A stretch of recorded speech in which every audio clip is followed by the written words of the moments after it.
जब जीवन के सबसे कठिन क्षण आते हैं और जिन लोगों को हम अपना समझते थे, जिन पर हमने भरोसा किया था, जिनके लिए हमने अपने सपने, समय और भावनाएं समर्पित कर दी थीं, वही लोग अचानक हमें अकेला छोड़ देते हैं। तब मन टूट जाता है, आत्मा कांप उठती है और सबसे बड़ा प्रश्न हमारे सामने खड़ा हो जाता है कि अब क्या करें, किस पर भरोसा करें, कहाँ जाएं। और ऐसे ही क्षणों में श्री कृष्ण का जीवन और उनके उपदेश हमें वो दृष्टि देते हैं जो अंधकार में प्रकाश बन जाती है। क्योंकि श्री कृष्ण ने स्वयं अपने जीवन में विश्वासघात, अपमान, अकेलापन और त्याग को बहुत निकट से देखा और सहा। उन्होंने देखा कि उनके अपने मामा कंस ने उन्हें मारने का षड्यंत्र रचा। उन्होंने देखा कि उनके अपने कुल के लोग महाभारत के युद्ध में एक दूसरे के विरुद्ध खड़े थे। उन्होंने देखा कि द्रौपदी के चीरहरण के समय सभा में बैठे अपने ही लोग मौन साधे रहे। और फिर भी श्री कृष्ण ने कभी शिकायत नहीं की, कभी ये नहीं कहा कि मेरे अपने मेरे नहीं रहे, बल्कि उन्होंने ये समझाया कि जीवन में जब अपने साथ छोड़ देते हैं तो वो अंत नहीं होता, बल्कि आत्मजागरण की शुरुआत होती है। क्योंकि जो लोग हमें छोड़कर जाते हैं वे अक्सर हमारे जीवन से नहीं बल्कि हमारे भ्रम से बाहर निकलते हैं।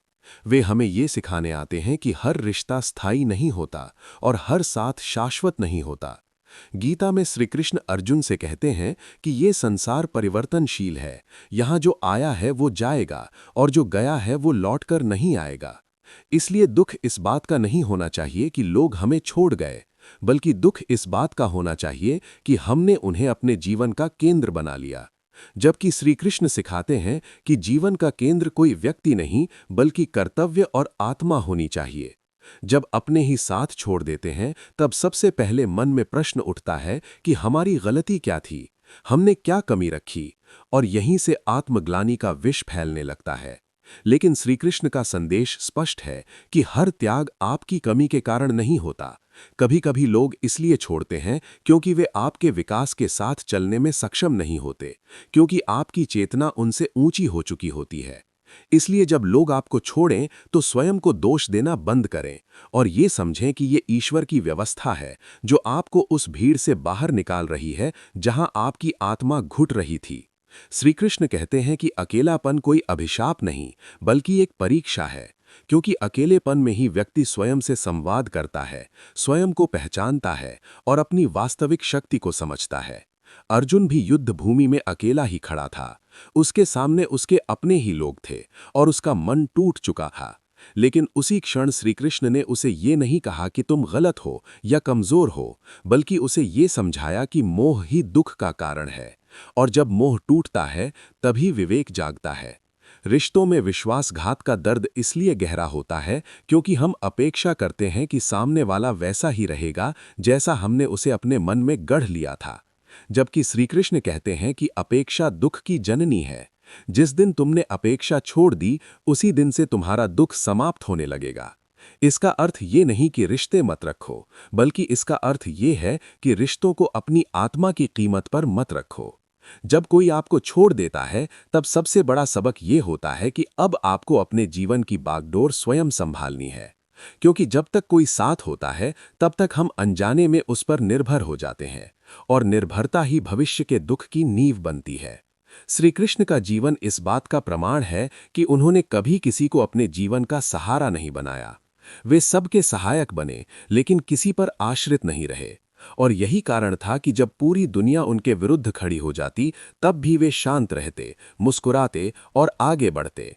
जब अपने ही आपको छोड़ देते हैं तब आपको ये समझना होगा कि ये समय रोने का नहीं बल्कि स्वयं को पुनः गढ़ने का है। क्योंकि श्री कृष्ण कहते हैं कि समय कभी किसी के लिए नहीं रुकता। इसलिए जो व्यक्ति अतीत में अटका रहता है वह वर्तमान और भविष्य दोनों खो देता है। अकेलेपन में बैठकर ये सोचते रहना कि काश वो साथ होता आपकी ऊर्जा को नष्ट करता है, जबकि वही ऊर्जा यदि आप अपने कौशल, आत्मविकास और उद्देश्य में लगा दें तो वही अकेलापन आपकी सबसे बड़ी ताकत बन सकता है। श्री कृष्ण ने अर्जुन को ये भी सिखाया कि जब अपने ही विरोधी बन जाएं तब भी अपने धर्म से विचलित मत होना, क्योंकि लोग आपके कर्म को नहीं बल्कि अपने स्वार्थ को देखकर निर्णय लेते हैं। आज जो आपको छोड़कर जा रहे हैं वही कल आपकी सफलता देखकर लौटना भी चाहेंगे। लेकिन तब आपको ये निर्णय लेना होगा कि क्या आप फिर से वही गलती दोहराएंगे या नहीं। श्री कृष्ण कहते हैं कि जीवन में हर व्यक्ति को वही स्थान दो जिसका वो पात्र है।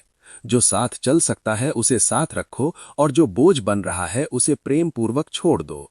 क्योंकि जब तक आप पुराने घावों को पकड़े रहेंगे तब तक नए अवसर आपके जीवन में प्रवेश नहीं कर पाएंगे।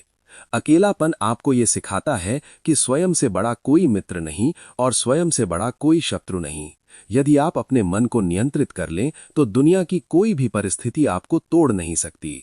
और यही गीता का सार है कि मन ही बंधन का कारण है और मन ही मुक्ति का मार्ग है।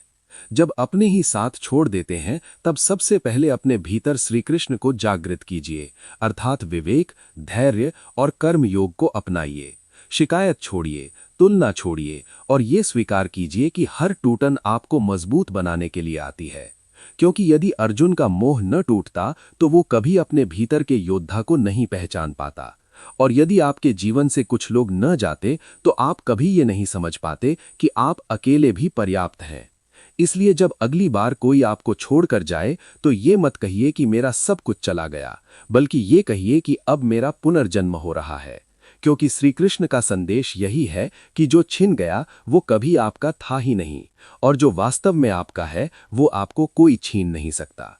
अंततः जीवन का सत्य यही है कि रिश्ते आते जाते रहेंगे, लोग बदलते रहेंगे, परिस्थितियां करवट लेती रहेंगी, लेकिन यदि आप अपने कर्म, अपने उद्देश्य और अपने आत्मसम्मान के साथ खड़े रहना सीख गए तो कोई भी विश्वासघात, कोई भी अकेलापन और कोई भी टूटन आपको कमजोर नहीं बना सकती, बल्कि वही अनुभव आपको उस ऊंचाई तक पहुंचा देंगे जहां से आप पीछे मुड़कर देखेंगे और मुस्कुराकर कहेंगे कि अच्छा हुआ जो वे लोग मेरे साथ नहीं रहे, क्योंकि अगर वे रहते तो मैं कभी खुद को नहीं पहचान पाता।